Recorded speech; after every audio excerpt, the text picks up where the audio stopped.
What is going on, everybody? Well, as the year is coming to a close, it is time for the annual end-of-year lists. The best, the worst, the most disappointing, the most surprising, and everything in between. And the first one I'm going to be bringing you is this video, my ranking of all of the comic book films of 2022. About a week from now, you'll get my ranking of all of the horror films that I saw this year. And then we'll wrap up the last week of December with all of the big end-of-year lists. And so today, 8 movies, worst to best, and I gotta be honest, despite the fact that we got what might be one of my favorite comic book films of all time in 2022, it's been a very mediocre year for comic book films. Of the 8 comic book films we got this year, I have 3 that I genuinely enjoyed, I had 3 that I could completely take or leave that were very mediocre at best, and 2 that I did not enjoy whatsoever. So with that being said, let's kick this bitch off with number 8, the worst comic book film of 2022, and that's gonna be Morbius. Now, I gotta be honest with you, I actually forgot that this movie came out this year because I wanted to forget this thing as soon as I saw it. Is this the worst thing ever? Is this the worst comic book film ever made? No. It's not nearly that bad. It's just incredibly lazy. It's incredibly forgettable. It just feels like this studio product that they just put all of these hands into the cookie jar and churned out this thing that was delayed and delayed. I feel like I saw trailers for this thing for about 3 or 4 years. And then the end result was just an absolute mess. You have the lead character here of Michael Morbius, the living vampire, one of the lesser known Spider-Man villains, and now Sony is continuing to build out this little side universe with all these villain and anti-hero origin stories while Peter Parker is still playing around in the MCU, presumably so that when he does come back and is exclusively a Sony universe product, he'll have all these villains built out and they won't have to spend all this time trying to introduce all these characters. They can just go with a built-in universe. Venom has been mixed for me so far. Really enjoyed the first one, didn't like the second one at all. This movie was an absolute train wreck in comparison to all of those. I mean, you have a character here that could have been very interesting, could have been a darker side of this universe, and the fact that they make him more of an anti-hero than a villain when he's literally killing people and sucking their blood, that's the whole point of a vampire, is it not? You have blue blood so that they don't have to show blood on screen. The villain here was an absolute joke. The plot itself was just muddled all to hell. I mean, you could see in the multiple trailers that we got over the past number of years, there are so many things in this, mainly the Spider-Man universe tie-ins, that are completely missing from the final product.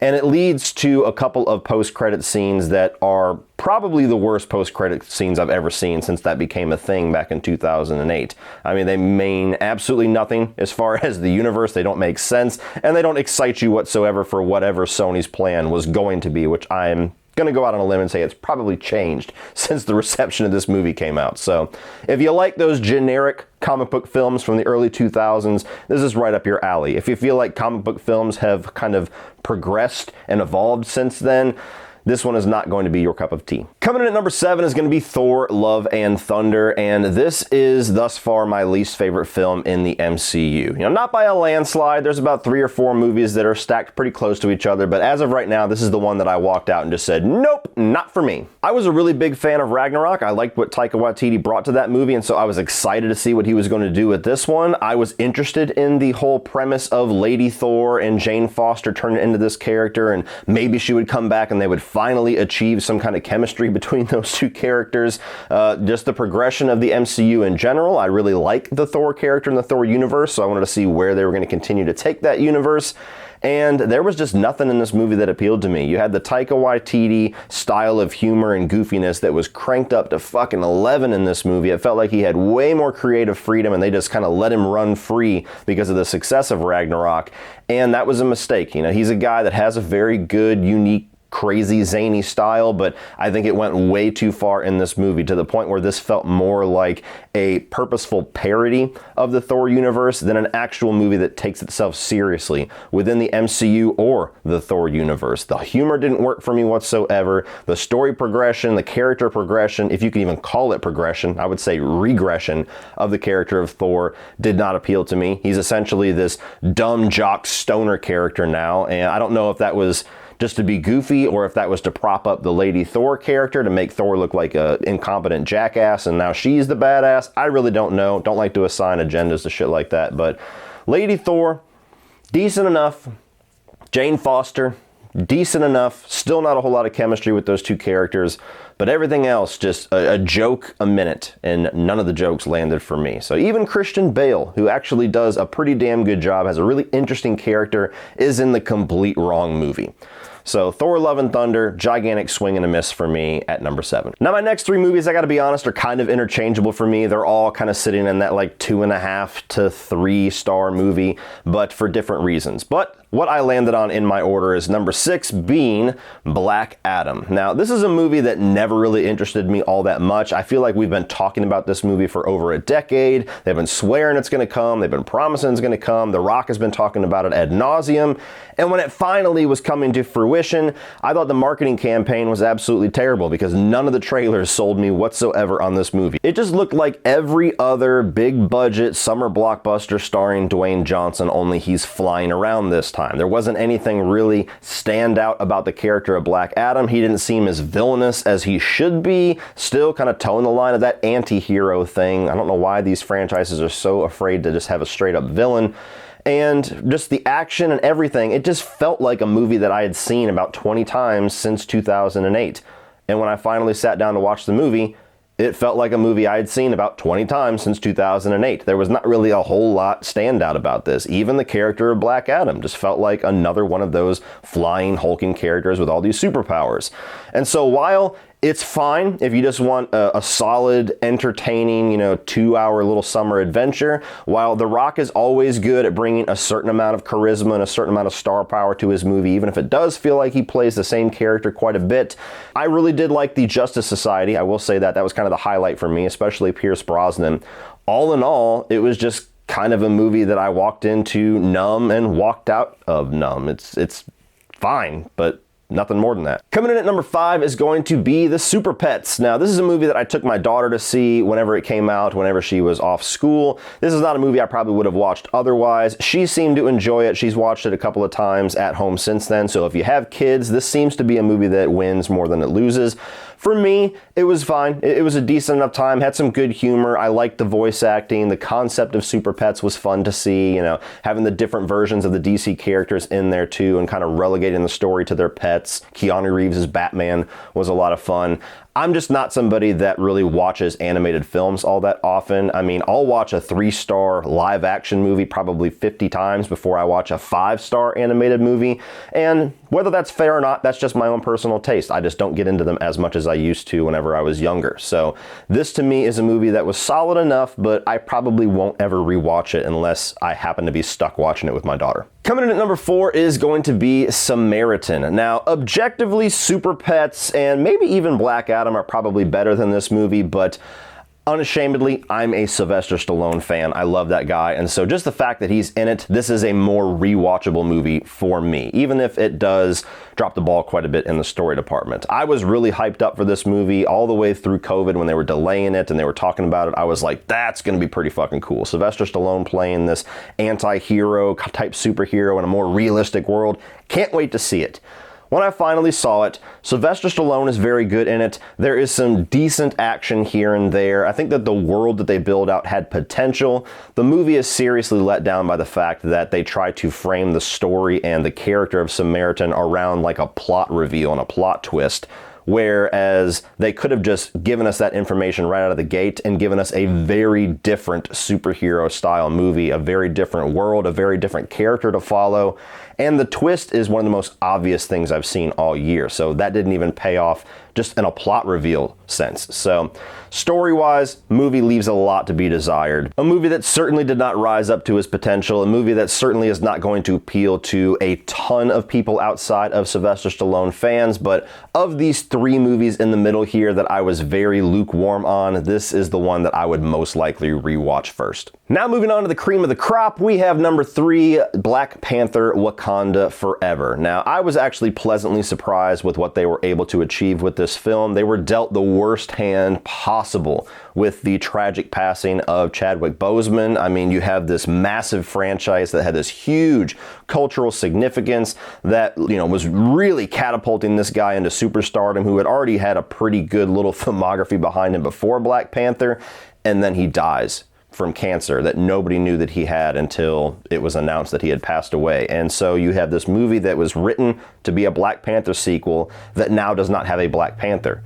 And so I was extremely impressed, similar to how I was in Furious 7, despite some of the flaws of both of those movies, that they were able to achieve what they achieved with the hand that they were dealt. So that's the main thing that has to be said about Black Panther Wakanda Forever. Whether you feel like everything came together, they did a Herculean task pulling it off the way that they did. Now, with that being said, I actually think that the story that they were telling was actually a pretty damn good story for a sequel, to the point where it almost felt like the death of T'Challa was planned, because they really worked it into the story of the sequel very well, where you have this base storyline of these sea-dwelling society that is coming up to rise up above the rise up over all the land dwellers. That you could see a just traditional Black Panther sequel focusing on that, but they weave in the loss and the grief and all of the progression of the female characters in the Wakanda world into that storyline, to where it actually has a really nice synergy to it. I think that there's some really great performances here. I would not be surprised whatsoever if Angela Bassett gets nominated or even wins for Best Supporting Actress, because she is just off the charts good in this movie, and I don't say that lightly. Some pretty solid action, certainly better action than the first movie, better shot and much better CGI in my opinion. Where the movie falls short for me is that it's just way too long. There's way too much going on. The movie could have been at least 20-30 minutes shorter. I think it would have been even better, but there was a lot to juggle here, so kind of comes with the territory. So for a Black Panther sequel, for somebody that I was, lukewarm positive on the first Black Panther, I actually preferred a lot of the weight and a lot of the emotion that this sequel brought. Coming in at number 2 is going to be Doctor Strange Multiverse of Madness. Now, I straight up did not care for the first Doctor Strange. It's fine. It's one of those, 10 or so MCU movies that I think is just okay. That there's a lot of interesting things there, but as entertainment value, I think that they're all kind of interchangeable. You get to this sequel, and what excited me about it was the inclusion of Sam Raimi as the director. The fact that he was coming back to the comic book world, the fact that he was just doing a movie again in general. It's been a while. And I didn't know if we were going to get a new flavor. I didn't know if we were going to get kind of Spider-Man Sam Raimi. And what we ended up getting was the best possible version, which is Evil Dead 2 version of Sam Raimi, to where there's still a lot of awesome comic book stuff here. There's still some fun campiness with that. But then you get into the horror stuff, and I was just charmed all the way through. You got Doctor Strange zombies in here. You've got bat wings made out of souls. You have the Scarlet Witch that turns into this flat out like horror witch character who's like this sorceress that's ripping people in half and, well, ripping androids and shit in half. They still got to be PG-13 with it, but even just the mirror sequence which she's coming through, she feels like a horror character. And so being that I'm the horror guy, being that's one of my favorite genres of film, this movie really appealed to me. I thought it was a much more exciting sequel. It was a much more stylized sequel. And it ended up being in the top rung of my MCU films, because I just really dug what this movie brought. First act could have been directed by anybody, but once the Sam Raimi stuff starts, I had a damn good time with it. But of course, at number 1, you have Matt Reeves' The Batman. This is not just my favorite comic book film of the year. This is most likely going to end up being my favorite film of the year. Still got a few to watch, so I'm not going to say that definitively, but ever since I saw this in theaters, I have been obsessed with this movie. I've watched it twice since. I have recommended it to everybody that I could. I have talked about it ad nauseum on my channel back in March when it came out. I just loved this. Now, there's a lot of people out there that prefer different iterations of Batman. This is the iteration of Batman that I have been waiting for so long. That dark, neo-noir, detective-style Batman. We've had dark, we've had realistic when grounded takes on Batman out the wazoo. But we've not quite had the detective side, the world's greatest detective side of Batman. And this is essentially a murder mystery. This is like Seven set in the Batman universe. And that is just a recipe for fuck yes in my household. Like, I just loved everything they did here. I loved the way that they cast Robert Pattinson. He's badass as Batman. Still got room to grow as Bruce Wayne before I call him my favorite Batman. Hopefully the sequel focuses more on that. But the Batman side of him was awesome. Jim Gordon, thought that was a great new relationship that they built out. Jeffrey Wright was great in that role. Loved Paul Dano's The Riddler. Absolutely adored what Colin Farrell did with the Penguin. That's a character that I don't even really really like that much, but he was fucking great.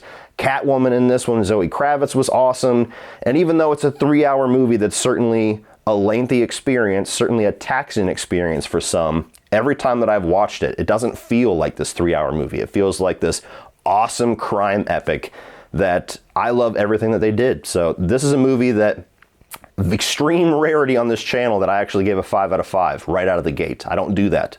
Never. But this movie gave me everything that I wanted from a Batman film and more. So I can't wait for the inevitable sequel, and if you had any reservations, those of you that for whatever reason have not watched the Batman yet, I mean, it's December, what the fuck are you waiting on?